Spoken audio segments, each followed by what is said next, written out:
Hello friends, good morning, welcome to my channel. आज का हम लोग का विषय है उत्तर वैदिक काल का सामाजिक जीवन। इसके पहले हम लोगों ने उसके राजनीतिक जीवन के बारे में जाना था, जिसमें हमने जाना था कि उसके जो मुख्य अधिकारी थे वो 17 हो चुके थे, जो पहले 4 थे, और उनका जो क्षेत्र था वो उनका विस्तार बहुत सरस्वती नदी से लेकर और गंगा नदी के दोआब क्षेत्र तक फैल चुका था, यानी साम्राज्य बड़ा हो चुका था। और कुछ सामाजिक जीवन में हम लोग जानेंगे कि इनका सामाजिक जीवन जो था वो पूर्व वैदिक काल के सामाजिक जीवन से थोड़ा अलग था। हमने जाना था कि इसमें जो वर्ण व्यवस्था जो थे, ब्राह्मण, क्षत्रिय, वैश्य तथा शूद्र, ये चारों को पूर्व वैदिक काल में एक समान महत्व दिया जाता था। लेकिन उत्तर वैदिक काल में क्या हुआ कि सबसे उच्च जो था वो ब्राह्मण को माना गया है। उसके बाद क्षत्रिय जो थे वो भी अपना स्थान बना चुके थे, इनको उच्च स्थान दिया जाता था, और वैश्य और शूद्र को निम्न जाति का माना जाता था। सबसे निचली जाति, सबसे नीचे को स्तर को माना जाता था शूद्र को। और इसमें नगरों का विकास जो था, हमने देखा कि सिंधु घाटी सभ्यता जो थी वो नगरीय सभ्यता थी। उसके बाद जो वैदिक सभ्यता में जो पूर्व वैदिक सभ्यता आई वो खाना बदोश थे और एक स्थान से दूसरे स्थान तक अपना निवास करते थे, और मतलब झोपड़ी जैसा घर बना के वो लोग अपना निवास करते थे। लेकिन उत्तर वैदिक काल में क्या हुआ कि नगरों का विकास हुआ। घर बनाने में ईंटों का प्रयोग, बांस का प्रयोग, और छत पे जो होता था घास का मतलब प्रयोग किया था, जिससे अंदर में छांव का ये बना है, ईंटों का प्रयोग किया जाने लगा। यानी कि पहले जो थी वो नगरीय सभ्यता, फिर आई ग्रामीण सभ्यता, उसके बाद फिर नगरीय सभ्यता का विकास धीरे धीरे होने लगा। इसमें जो प्रमुख कारण जो एक ये माना गया है, कन्या का जन्म जो था वो दुख का कारण माना जाता था, जो अत्यंत बहुत दुखनीय है। जो इसके पहले जो था वो कन्याओं का जो एक स्थान दिया जाता था, उनका जो एक जो समिति सभा की बैठक होती थी उसमें महिलाओं को बैठाया जाता था, उनके भी विचार सुने जाते थे, उनके भी विचार विमर्श किए जाते थे। इसके पहले सिंधु घाटी सभ्यता में मातृ देवी की पूजा की जाती थी। लेकिन उत्तर वैदिक काल में जो था हुआ कि कन्याओं को दुख का कारण मानने जाने लगा, यानी कि कन्याओं का जो सम्मान था वो खत्म हो चुका था, जिसके कारण कोई माता पिता की अगर कन्या पुत्री पैदा होती थी तो उसको दुख का कारण मानते थे। इस काल में हमने देखा था कि पूर्व वैदिक काल में जो समाज जो थे वो मांसाहारी और शाकाहारी दोनों हुआ करते थे। लेकिन सामाजिक जीवन में क्या हुआ कि इसमें मांस का सेवन करना मतलब एक अपराध बताया गया, जीव हत्या बताया गया, जो अथर्ववेद से प्राप्त होता है। इस मांस का सेवन नहीं करने के लिए बताया गया, जिसमें सारे लोग लगभग शाकाहारी ही होते थे। वस्त्रों में सूती वस्त्र, ऊनी वस्त्र, रेशम के वस्त्र का प्रयोग इसमें किया जाता था, और चादर और कंबल जो थे ये इनके मुख्य मतलब क्या बोलते हैं कि उनके वस्त्र थे, जिसका प्रयोग वो लोग करते थे। चादर जो थे हर किसी के पुरुष के शरीर पे चादर का होना एक अच्छा माना जाता था। जूतों का प्रयोग वो लोग करते थे उस समय कपड़ों के साथ।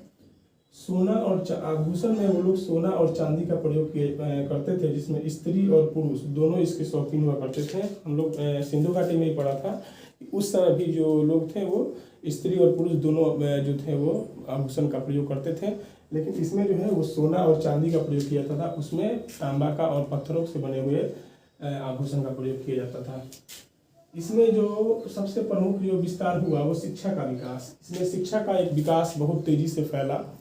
हर किसी बच्चे को गुरुकुल आश्रम में, गुरुकुल में रहकर उसको शिक्षाएं प्राप्त कर लेने का पूर्ण अधिकार था, उनको पूरा शिक्षा लेना था, जो पूर्व वैदिक काल में नहीं मिलता है। लेकिन उत्तर वैदिक काल में इसकी बहुत तेजी से इसका विस्तार हुआ। इसमें जो परिवार जो थे वो मुख्य होते थे। ये भी समाज जो था वो पितृसत्तात्मक समाज था, और परिवार जो था वो मुख्य होता था। इसका पिता जो होता था वो मुख्य होता था, उसके बाद उसका जो संपत्ति होता था उस पर उसके बच्चों का अधिकार हुआ करता था। और अथर्ववेद से प्राप्त हुआ है कि इसमें परिवार जो संयुक्त मतलब एक संयुक्त परिवार रखने के लिए पूजाएं भी की जाती थी भगवान से, कि परिवार जो है वो संयुक्त बना रहे। मुख्य जो भोजन है इसमें दूध को माना गया है। इसमें दूध से बने हुए जो पदार्थ होते थे, खाद्य पदार्थ, उसका ये लोग इस्तेमाल करते थे, जैसे खीर हो गया, चावल हो गया, और यहाँ तक कि वो लोग तेल को भी दूध में पकाकर खाते थे। ऐसा विस्तार उसमें मिलता है। और दाल चावल जो इनका प्रमुख भोजन जो था, ये दाल में उड़द का दाल, अरहर, मसूर का दाल प्रयोग उत्तर वैदिक काल से किया जाने लगा। इसमें 4 प्रकार के आश्रम व्यवस्था का वर्णन किया गया है। एक है ब्रह्मचर्या आश्रम, एक गृहस्थ आश्रम, एक वानप्रस्थ आश्रम, एक संन्यास आश्रम। ब्रह्मचर्या आश्रम जो था ये 25 वर्ष के आयु तक के बच्चों के लिए था। इसमें 25 वर्ष के आयु के जो नीचे के बच्चे हैं, जो उनको गुरुकुल में रहकर पूर्ण शिक्षा प्राप्त करना है और उन्हें पूर्ण शिक्षा प्राप्त करनी ही है पूरी। जैसे अभी एंटी एक्ट के तहत माना गया है कि बच्चों को पूरा मौलिक अधिकार है कि वो अपना शिक्षा प्राप्त करें सरकारी स्कूल में, वैसे ही उस समय ब्रह्मचर्य आश्रम में ये इस चीज़ को पूर्णता माना गया था कि इसको 25 वर्ष तक ब्रह्मचर्या का जीवन जीना है। गुरुकुल आश्रम में इसको रह के पढ़ना है, गुरुकुल में रह के। गृहस्थ आश्रम जो था वो इसका जो उम्र था इसे 50 वर्ष माना गया, यानी कि अपना जो सांसारिक जो जीवन है इसको 50 वर्ष की उम्र तक इसको पूर्ण कर लेना है और इसको गृहस्थ माना गया था। वानप्रस्थ आश्रम जो था वो 75 वर्ष की आयु तक को माना गया था, जिसमें वहाँ के लोग थे वो 75 वर्ष की आयु के बाद वो जंगल में मतलब चले जाते थे अपना घर परिवार छोड़ के। इसको 75 वर्ष की उम्र तक माना गया है। और संन्यास आश्रम जो होता था इसको 100 वर्ष माना गया है।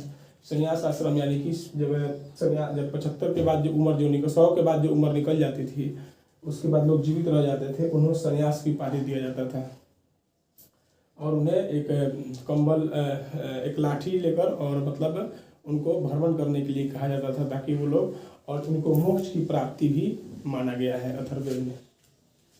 एक चीज़ है पर्दा प्रथा की शुरुआत जो थी, पर्दा प्रथा की शुरुआत इसी काल में होने लगी। अर्थात जो पूर्ववैदिक काल था, पूर्ववैदिक काल में क्या था कि उसमें जो औरतों का सम्मान दिया जाता था, तो इसमें औरतों का सम्मान दिया जाता था और औरतों को भी उच्च नज़र से देखा जाता था, जिसके वजह से पर्दा प्रथा उस समय प्रचलित नहीं था। लेकिन इस काल में क्या हुआ कि पुरुष जो थे वो महिलाओं पे हावी होने लगे, जिसके वजह से पर्दा प्रथा का शुरुआत इसी काल में होने लगा। इसमें जो 3 प्रकार की जो महिलाएं थी, मैत्री, गार्गी और कात्यायनी, ये महिलाएं विदुषी महिलाएं थी। विदुषी का मतलब होता है विद्वान, इन्हें विद्वान महिलाएं माना जाता था। इसमें जो विवाह होते थे अनुलोम और प्रतिलोम विवाह जो थे वो मुख्य थे। अनुलोम का मतलब होता है कि उच्च से निम्न जाति और प्रतिलोम यानी निम्न से उच्च जाति, यानी कि अनुलोम में जो था वो पुरुष जो उच्च जाति का होता था तो महिलाएं नीच जाति की होती थी, और प्रतिलोम में जो होता था कि महिलाएं उच्च जाति की होती थी तो पुरुष निचली जाति के। ये विवाह जो थे इसमें मुख्य रूप से अधिक देखे जाते हैं। इसमें मनोरंजन के लिए घुड़दौड़ यानी घोड़ा का दौड़ कराना, रथ दौड़ यानी रथ को दौड़ाना, उसमें कुत्ते भी बंधे होते थे या घोड़ा भी उसको बांधकर दौड़ाया जाता था। संगीत, नृत्य, जुआ खेलना, शिकार करना, ये इनका प्रमुख जो था वो मनोरंजन का साधन उस समय माना गया है। आज हम लोग सामाजिक जीवन के बारे में हमने आप लोगों के बीच चर्चा किया। इसके बाद में फिर अगला वीडियो आर्थिक जीवन और धार्मिक जीवन के बारे में हम लोग जानेंगे। वीडियो अच्छा लगे तो लाइक और सब्सक्राइब कीजिए और दोस्तों तक शेयर कीजिए और थोड़ा सपोर्ट भी कीजिए ताकि इसके बाद भी मैं अगला वीडियो पूरे हौसलों के साथ बना कर लाऊं। तब तक के लिए धन्यवाद।